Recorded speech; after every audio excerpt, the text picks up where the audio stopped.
مراد اپنی امی کو اپنی دوسری شادی کے خیال سے روکتا ہے اور انیشا کی تکلیف کا احساس دلاتا ہے، جس پہ وقتی طور پہ ہی صحیح انیشا کی ساس کو اپنی سنگ دلی کا احساس ہو جاتا ہے اور وہ انیشا کی دل جوئی کی کوشش کرتی ہے۔ مراد انیشا اور اپنی امی کو ایک ساتھ دیکھ کر بہت خوش ہوتا ہے۔ دوسری طرف روحی اپنے نفس کے غلام بن کر ایک بار پھر مراد کو فون کر کے پریشان کرتی ہے اور موسیٰ سے چھٹکارا حاصل کرنے کے منصوبے بناتی ہے۔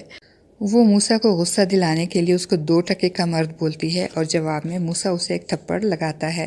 اور اپنا شرعی حق استعمال کرتا ہے، جس پر روحی کو موسیٰ کا گھر چھوڑنے کا بہانہ مل جاتا ہے اور وہ آدھی رات کو اپنی ماں کے گھر چلی جاتی ہے۔ موسیٰ روحی کے گھر چھوڑ جانے سے بہت پریشان ہوتا ہے، اس کا کسی کام میں دل نہیں لگتا، اس کی حالت بالکل پاگلوں جیسے ہو جاتی ہے۔ وہ روحی کو منانے جاتا ہے ہاتھ جوڑ کے، بلکہ اس کے پیر پکڑ کے بھی معافی مانگتا ہے، مگر روحی نہیں مانتی اور طلاق کا مطالبہ کرتی ہے، کیونکہ اس نے تو جان بوجھ کے ہی یہ سب حالات بنائے ہوئے تھے۔ نسیم بوا کے زبردستی بھیجنے پہ روحی زہر کھا کے مرنے کی دھمکی دے کر موسیٰ اور نسیم دونوں کا منہ بند کر دیتی ہے۔ نسیم بوا کو اچھی طرح سے پتہ ہے کہ روحی یہ سب کچھ مراد کو حاصل کرنے کے لیے کر رہی ہے، پھر بھی وہ انیشا اور مراد کے سامنے روحی کے گھر واپس آنے کا ذکر کرتی ہے، جس پہ انیشا روحی سے بات کرنے کو کہتی ہے تو مراد یہ سن کے پریشان ہو جاتا ہے اور انیشا کو منع کرتا ہے، اور اسی پریشانی میں وہ روحی کو فون کر کے اسی درگاہ پہ بلاتا ہے اور سمجھاتا ہے،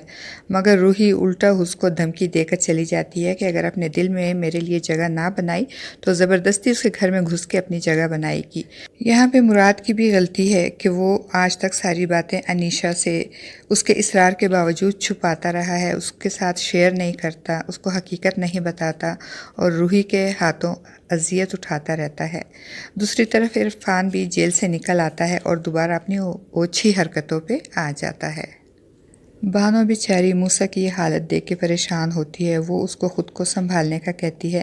مگر موسیٰ تو روحی کے غم میں اور اس کے عشق میں دیوانہ بنا ہوتا ہے۔ دوسری طرف روحی کو نہ تو موسیٰ سے اور نہ ہی اس کی ماں سے کوئی دلچسپی ہوتی ہے۔ وہ موسیٰ کی غیر موجودگی میں سے گھر جا کے اپنا سامان لاتی ہے اور جب موسیٰ کی ماں بانو اس کو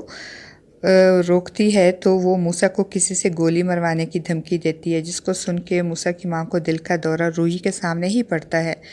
مگر روحی اسے مرتا ہوا چھوڑ کے چلی جاتی ہے اور بیچاری بانو مر جاتی ہے۔